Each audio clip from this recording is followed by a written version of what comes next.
It's me, Chris, from Body Nova Fitness Coaching. And I wanted to talk to you about whole body splits or whole body workouts. Whole body workouts.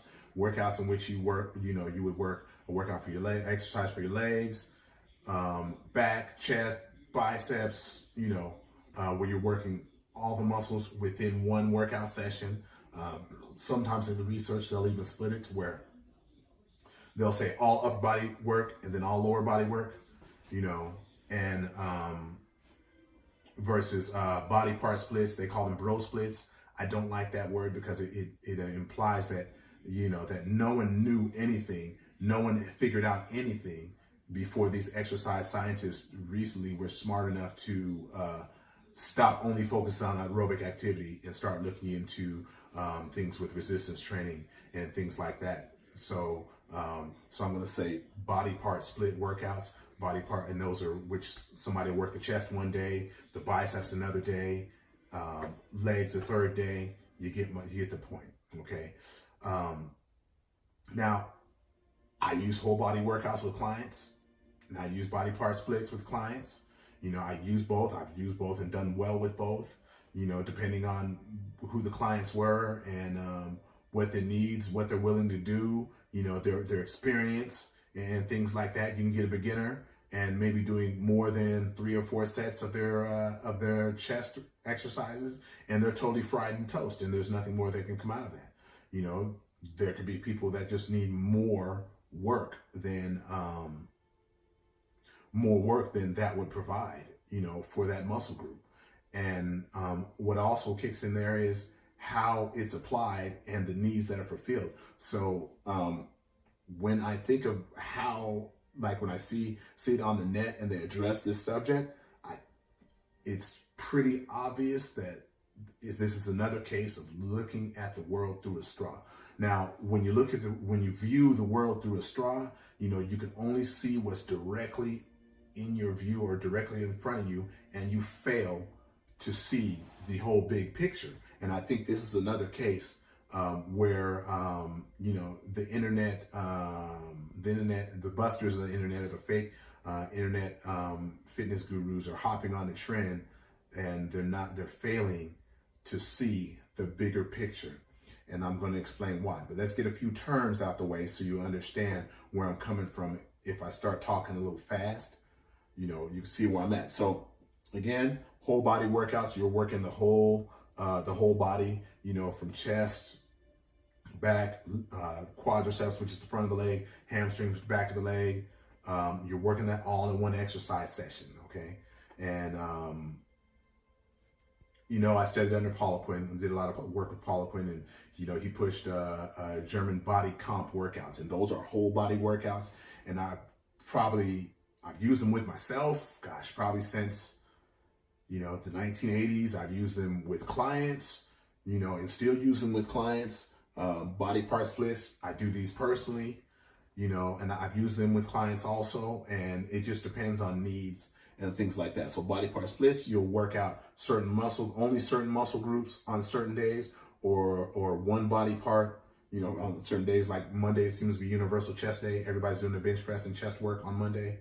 So that'd be an example of a body part split when you're just working your chest. Okay, now here's the kicker. All right, because this is what the research is saying. So you have someone that works their whole body.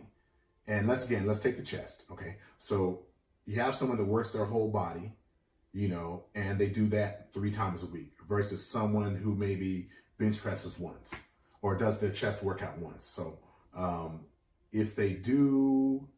in both scenarios, the person who does it 3 times a week and the person who does it 1 time a week, if the same amount of work or the same amount of volume, which volume is just basically the total number of reps performed, and frequency is how often. That frequency is going to become important later, and I'll explain why. Okay, actually it is now. So what the research is saying that whole body workouts produce greater results than the body part splits. But here's the kicker everyone seems to leave out.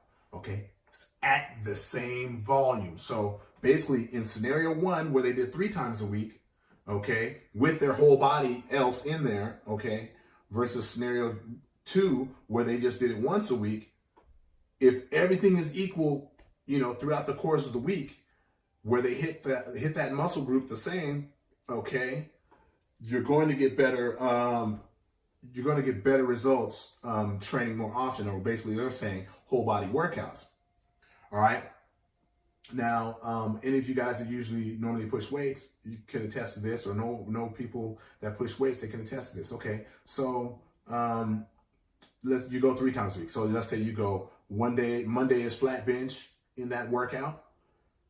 Wednesday is incline bench press, and maybe Friday is flies. Okay, now during session 1, like usually when you work that muscle group, a lot of guys do more than 3 exercises. So then now you would need a 4th day.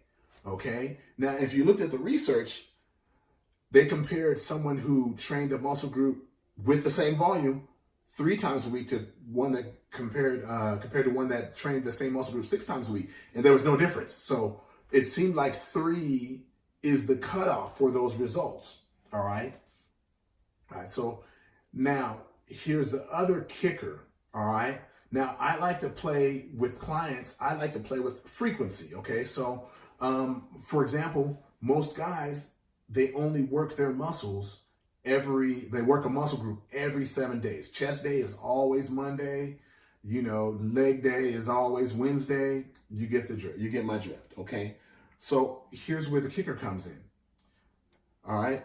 Because if I change the frequency, so let's say instead of every Monday is your chest day, now chest comes every 5 days. So I have this scenario set up here, but and I wanted to make sure that you guys could see this laid out. So scenario A is the whole body workout. So, you know, and this is just an example. I mean, I can make 3 of them for 3 times a week, but I figured I only need 1 to make my point. All right. So, and again, we're comparing just the chest. All right, so when you're looking at this, all right, you have, you do the whole body. So of course you're doing something for your quads, the front of your leg, your back muscles, your hamstrings, which is the leg curl, bench press for your chest, and that's what we're looking at. Lateral raise, shoulders, abs, biceps, triceps. So we're getting the whole body, okay?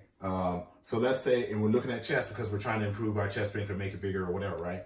Okay, so 3 sets, 10 reps for all exercise. So I got 30 reps, basically, at a weight I can only lift 10 times, 30 reps for the bench press, all right?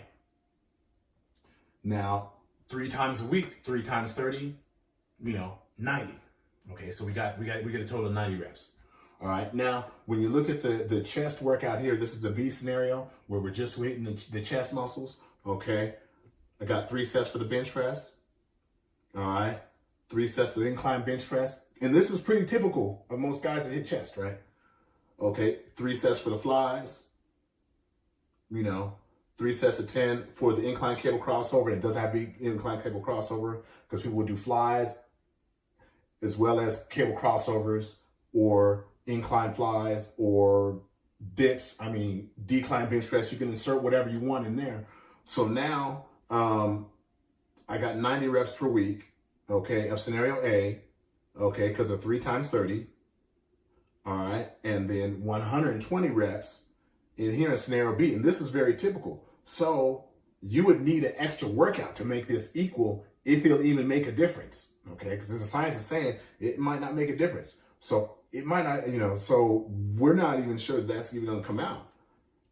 All right. So to catch up here, now in this scenario, to make it equal for each body part, which is you want equality, unless you know that you have an imbalance, you know how to fix that imbalance, you want everything to be equal.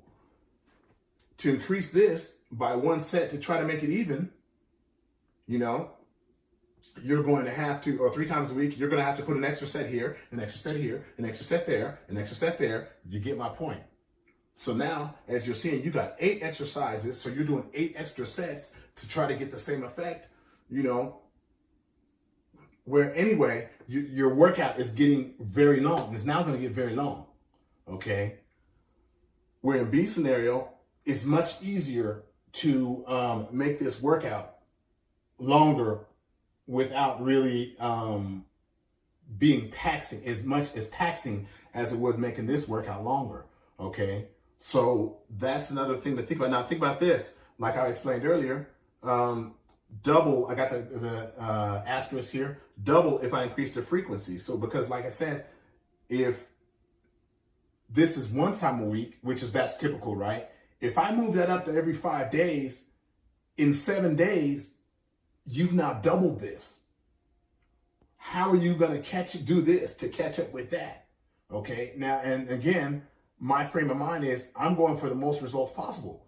I'm not trying to have me now do the exact same with everything, which it also includes volume, as I did 3 months ago. I'm trying to prove on that because I know I make the best progress when I increase the volume. So that's something that I wanted you guys to think about when they make these arguments that aren't really well thought out from a programming standpoint, or the standpoint of somebody who just wants results. They can do what they want to do to get results. So it's now 18 every 7 days, okay? Because I'm hitting those muscles more frequently, which was also said in the was said in the study.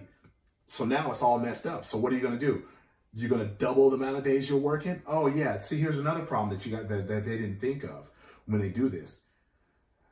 In order to work the whole body, it's going to take a lot of time.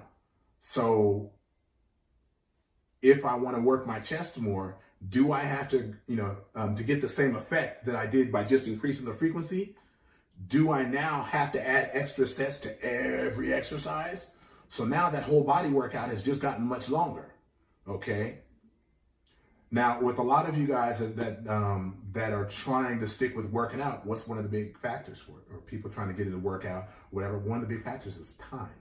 Okay. So now that this whole body workout is much longer, is time going to become a problem? Is going from 1 hour to an hour and a half to 2 hours or whatever going to be present a problem? Okay, that's not thought of. So with these guys on the net, they're always trying to paint the world in terms of being black and white. And this is not one of those, sometimes it's not one of these cases where the world can be painted as black and white. So X is not always better than Y. Whole body part splits aren't always better than, whole body workouts aren't always better than whole body part splits, because I can do something like increase the frequency, you know what I mean? And blow that out. And now the equation has changed. Okay. Now, like I said, on top of that, most people don't stop when they work their chest. They don't just stop with 3 exercises. Okay. Or, they don't just stop with 3 exercises. What if I did flies, bench press, incline bench press. What about incline cable crossover? What if I did dips? Okay. Now, again, you're changing the equation to making that whole body workout having to be much longer or having to do more to keep up, and remember, after 3 times, there wasn't an additional benefit to going 6, so that's telling you that it's not something that's a black and white sort of thing. It's something that, you have to look at situations and circumstances and all that and see what you can get done. But when they're doing that, this is why I believe they're viewing the world through a straw, because they're not thinking about, they're only thinking about that very tightly controlled situation where everything is kept the same, the volume is kept the same, which is supposed to in studies, and it needs to be that way. Don't think that I'm against that. It needs to be that way to find out the truth. But there are many truths. Okay, so let's say I'm a researcher. Okay, I do read a lot of research and stuff like that, and I'm a guy who wants to get as muscular, get as strong or whatever as possible, right? What's the biggest factor? What's the biggest, what sets up the most, my ability to succeed the most? Is volume. It's how much volume I complete over the course of time, a week or whatever. You know, the people who can tolerate and recover from the highest amount of work usually get the best results, right? Okay, so why, if you're critically thinking here and you're on the same page as me with this, knowing that volume is the most critical thing, okay, why would I try to keep the volume at the same level all the time? Okay, so what I mean by that is if I'm doing a body part split, okay, and I don't do one split, you know, I can probably have two to three muscles grouped in the same workout. Okay, so that way I can make them repeatable. But so let's say in that chest workout, okay, I got that chest workout done and it only took me 20 minutes, okay? And let's say I've got an hour. I got another 10 minutes that I can pack in that workout. Couldn't I pack in more chest work? Or should I just stay at the same place and not get more results? Or come back another day when I really don't have that time to come back on another day? Couldn't I pack more work into that day? Can I pack more volume into that day? Yes, and then increase your results. So that's something I want everybody to think about as you're going through and you're looking at some of these, deals with the, some of our other people on the net that are just reading the headline of the study and they're not really looking at it. You know, they're looking at that fact in isolation of all the other facts, you know, that we already know, because that's a big problem, and that way of thinking could cripple your ability to make progress. As I said before, if you guys have any questions, feel free to drop me a message, and I'll get to you.